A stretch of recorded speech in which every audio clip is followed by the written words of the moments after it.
Saludos amigos, estamos de nuevo Aquí estamos comentando los hechos con Ramón Peralta. ¿Cómo estás, Ramón? Muy bien, Andrés. Tenemos muchas cosas nuevas. Cosas nuevas. Una de ellas es de carácter regional.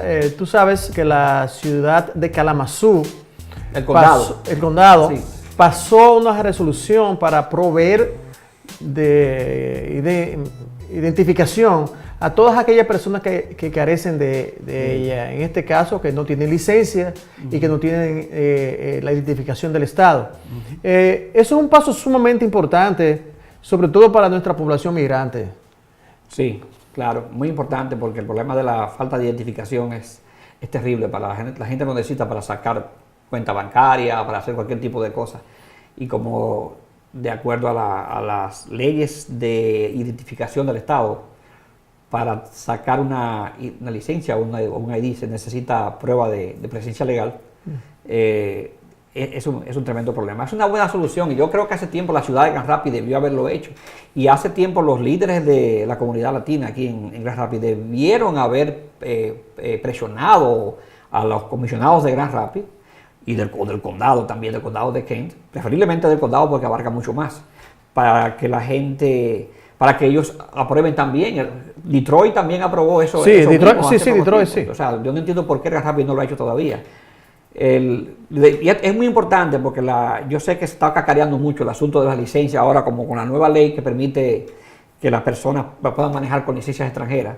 Se está cacareando mucho el tema, pero todavía, aunque una persona pueda conducir con una licencia extranjera, necesita una identificación y hay que ver hasta qué punto los bancos, la ciudad, las oficinas públicas pueden aceptarte una licencia extranjera. O sea, te van a pedir siempre que tenga, porque el problema de ese caso, que esa licencia extranjera va a tener una dirección que no es de Michigan, probablemente, no sabemos. Pero una tarjeta de identidad que sea del condado sí va a tener tu dirección aquí. Sí, no, y otro elemento que entra en juego, Andrés, es que incluso dentro de la población americana, la población que tiene licencia es bajísima. Claro, entonces, en este caso, la mayoría tienen ID. ID, sí. Entonces, ese caso va a posibilitar a la gente que también obtenga su ID y también como elemento para identificarse ante la policía, que eso es sumamente importante. Cuando usted si es detenido o lo que sea, ya la policía sabe que es una identidad con viso legal. Claro, en ese sentido. Legal. Y yo creo que, como tú dices, no sé cómo. En Grand Rapids se dejó pasar la oportunidad. Recuerda que incluso nosotros estábamos por introducir la idea, pero se conformaron con la cuestión de la tarjeta consular y cosas muy limitadas. ¿Por qué? Porque lamentablemente lo que pasa es que aquí la gente quiere hacer negocio de cualquier cosa. Sí.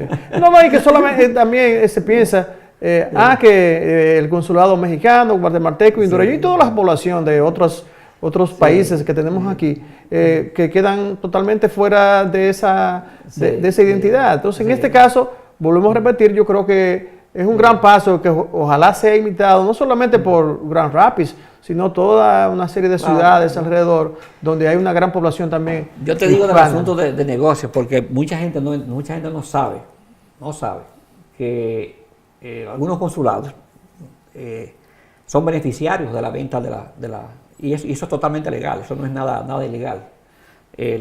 Porque muchos consulados, los cónsules reciben su sueldo, pero también tienen parte de ganancia en sus matrículas consulares, en sus operaciones consulares.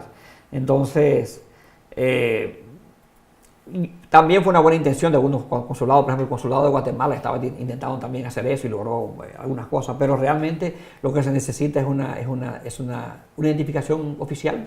Sí, la buena voluntad de los consulados y la acción.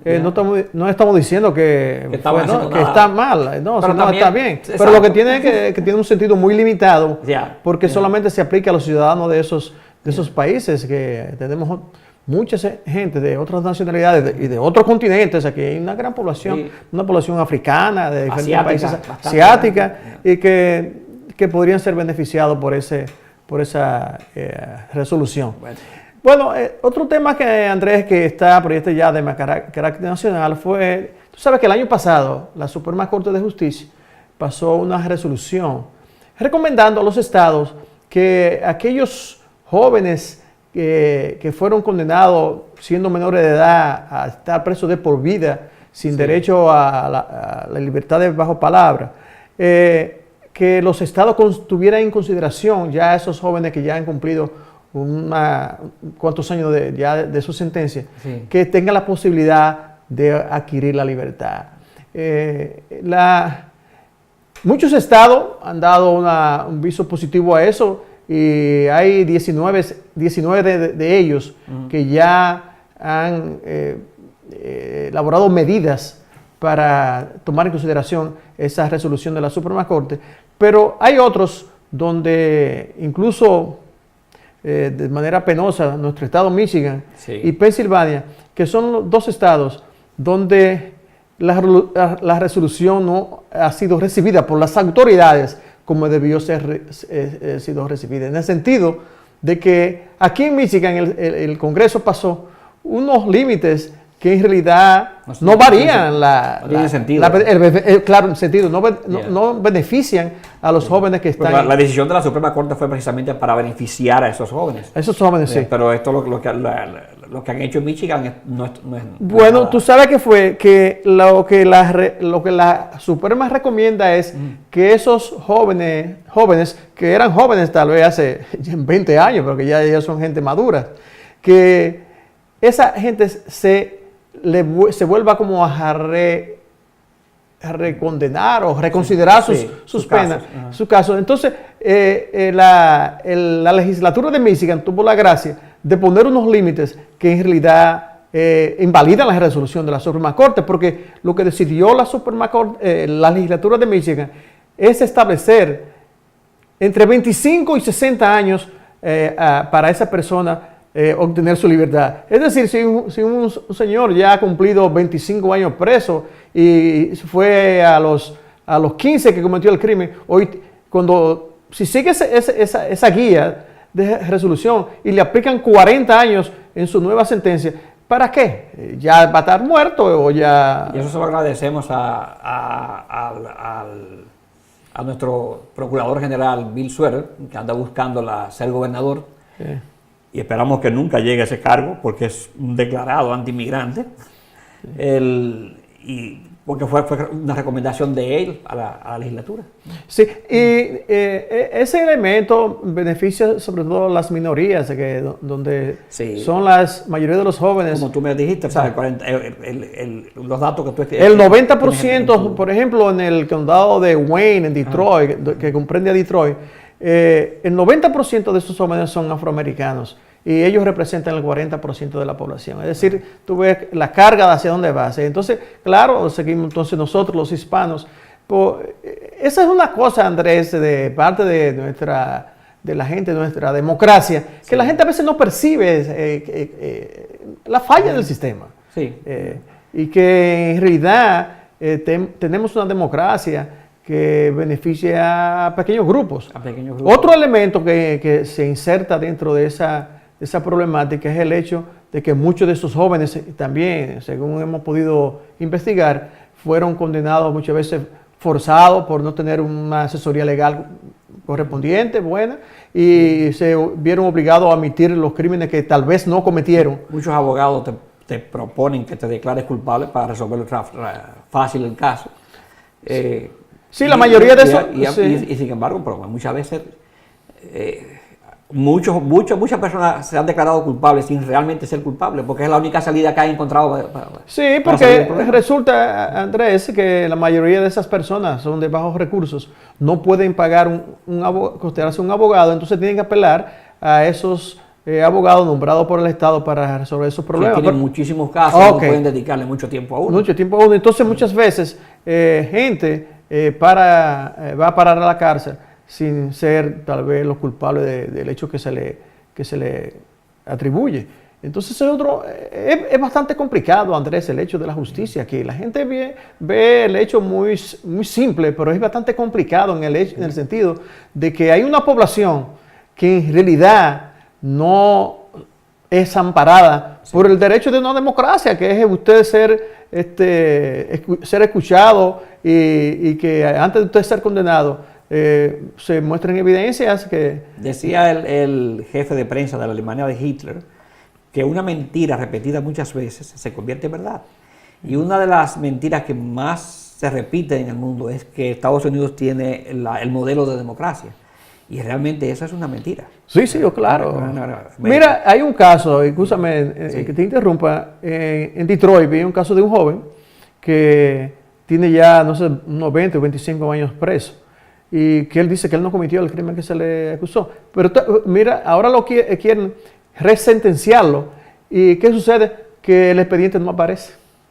Y como no aparece el expediente... ¿Lo van a condenar? No, el tipo está ahí entonces en la cárcel, que no puede salir porque no aparece el expediente bajo el cual fue condenado. Entonces, es algo... tú sabes que eso es penoso y en el último año de la presencia de Obama hay un movimiento grande en pro de la reforma de la justicia, porque en realidad la justicia está siendo aplicada a la persona de bajos recursos, a los pobres, a la gente. Señor, y esa es la gran población.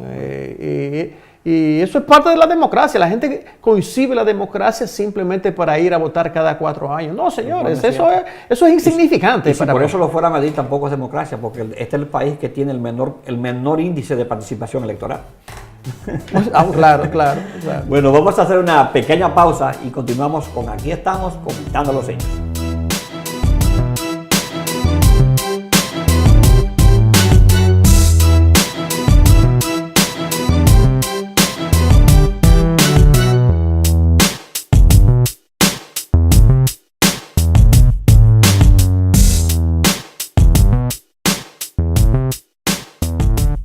¿Sabía usted que hay un lugar en Grand Rapids que ofrece servicios de salud de alta calidad a personas de recursos limitados? Exalta Health. Por más de 20 años, Exalta Health ha estado proveyendo servicios de salud y dental accesibles a nuestra comunidad. Motivados creyentes cristianos hacen posible que podamos servir a nuestra comunidad con sus generosas donaciones y sus servicios voluntarios. Si usted desea servicio médico de alta calidad, accesible a sus posibilidades, visite exaltahealth.org. Compasión, accesible, calidad, Exalta Health.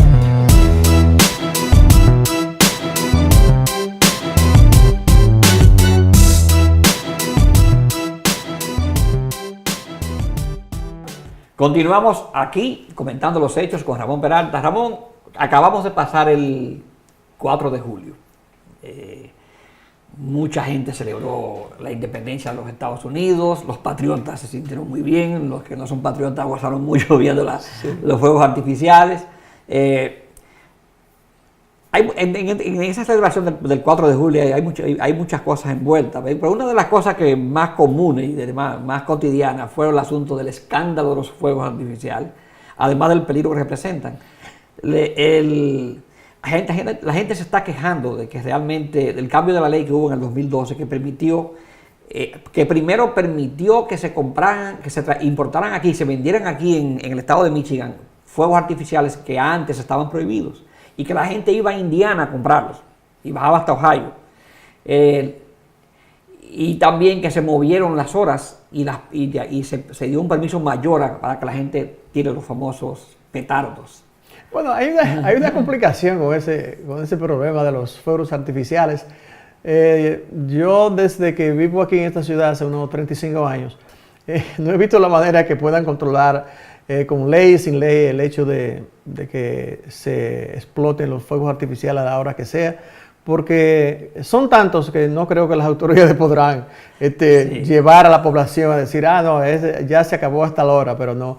Pero el hecho es, vi una señora preocupada, más que por los ruidos, por la cantidad de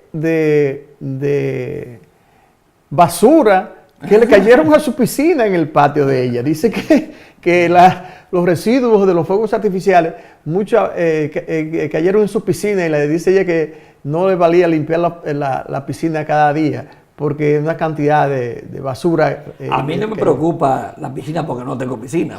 A mí lo que me preocupa es que me vaya a caer un fuego de eso en la casa y me queme la casa yo durmiendo. Sí. Y eso ya ha pasado, ¿eh? Ha pasado. Sí, ha pasado. O sea, porque el problema es que con la permisibilidad de comprar cualquier tipo de fuego artificial, no hay garantía de que muchos de esos artefactos tengan calidad, o sea, la seguridad suficiente de que se supone que bajen apagados. Hay algunos que bajan encendidos. Sí, porque no hay, como tú dices, no hay control y además puede venir de cualquier otro estado o procedencia que tú no sabes si hay control de calidad sobre esos artefactos. Pero el hecho más preocupante para la población es ya el ruido que se extiende ya muchas veces hasta la 1 y las 12 de la mañana, oyendo y sobre todo fuegos artificiales de alta potencia que son... Pero todo se acostumbra a uno, porque mi perro antes se ponía nervioso, pero ya duerme como si nada. Bueno, pero ellos sufren mucho los perros en ese sentido. Sí. Pero el hecho es que esa es ya la celebración, y ya por 3 días ya se hace eso. Pero en realidad las quejas son válidas y ya sería el cambiar la situación. Ya sería un hecho de que la ciudad tome conciencia y alerte por televisión, por la radio y esa cosa a la gente sobre el uso de los fuegos artificiales. Y saliendo del tema local, vamos a pasar un poquito al ámbito mundial. ¿Qué te parece la reunión de los 20?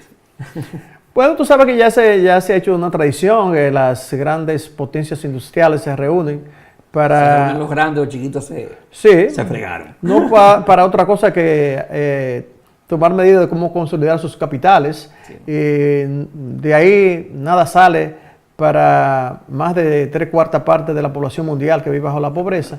Y es simplemente esas naciones poderosas que controlan el mercado y que muchos alaban por ser las naciones desarrolladas. Sí. Pero no es otra cosa de que se da lo mismo en términos locales, que una minoría controla la economía mundial, la economía de una región. Asimismo, esas grandes naciones se reúnen allí para determinar cómo mejor van a hacer ellos más capital o más... 20 de las 159 naciones que hay en el mundo, si no me equivoco, creo que es la cantidad exacta, controlan el mundo entero. Okay, sí. Tienen todas las riquezas del mundo. Sí. Y dentro de esos países, como en Estados Unidos, por ejemplo, un 1% controla el 42% de la riqueza de Estados Unidos. Sí.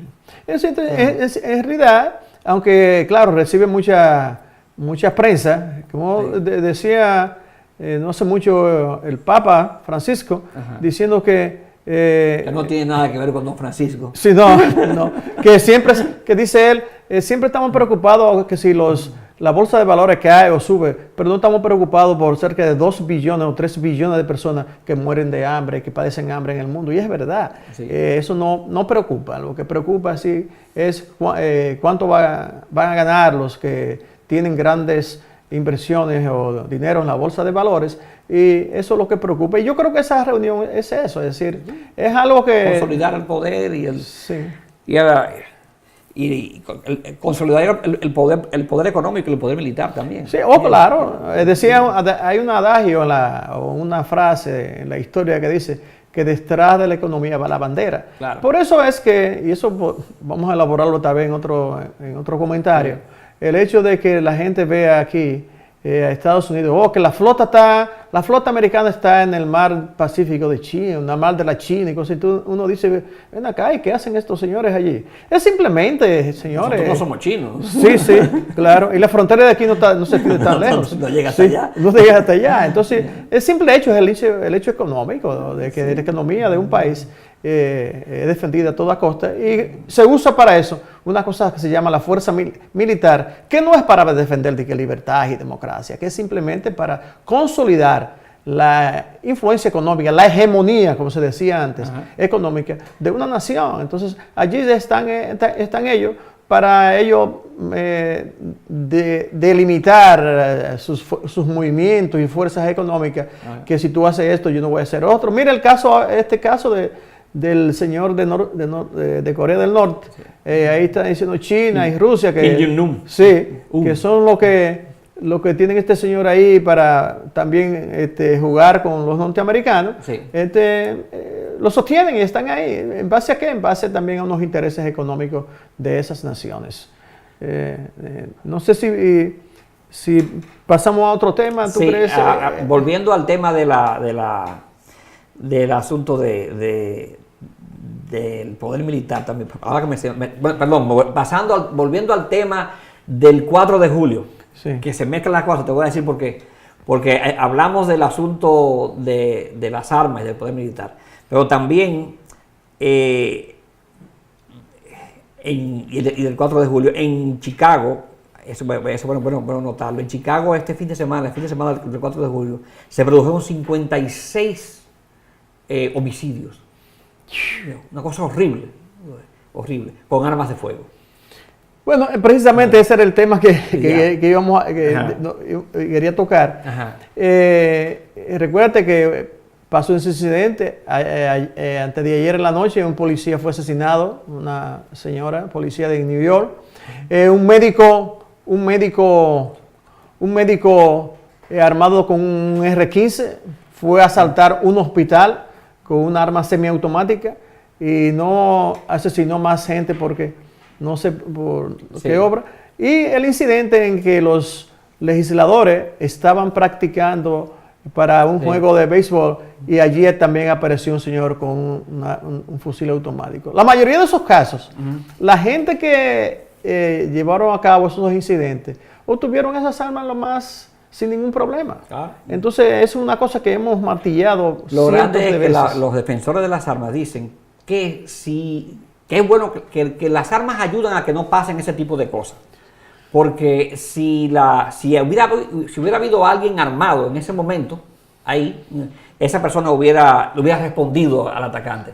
Yo te voy a decir la verdad, la mayoría de esta gente que andan con armas son los primeros que van a salir corriendo cuando alguien venga tirando con una escopeta. Ahora, y tú te puedes imaginar también estos legisladores que estaban practicando para juegos de béisbol, que todos tuvieran un revólver enganchado. Exacto. ¿Cómo? Entonces, esa lógica o esa explicación de que vivimos más seguros con más armas es totalmente absurda y inexplicable. ¿Por qué? Porque es todo lo contrario. Mientras más armas tenemos y la facilidad en que se obtienen aquí las armas es algo totalmente imperdonable.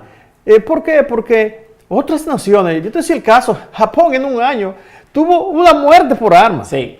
Pero claro, es una sociedad donde los ciudadanos no tienen armas, como aquí se obtiene un arma, Andrés, como comprar una tortilla. Oh, sí, y ahora la cosa se ha puesto mucho más sencilla, ya tú no tienes que ir a registrar el arma, no, ahí mismo tú la compras, ahí mismo la registran y... Eso es una estrategia que quieren usar aquí los legisladores de Michigan. Claro, recuérdate, los legisladores nuestros han sido tan geniales en ese sentido, por no decir otra cosa, que cuando se produjo la matanza de la escuela de niños de Connecticut, la misma semana en que se hacían los eventos y se llevaban las flores donde murieron los niños, aprobaron ellos en Lansing el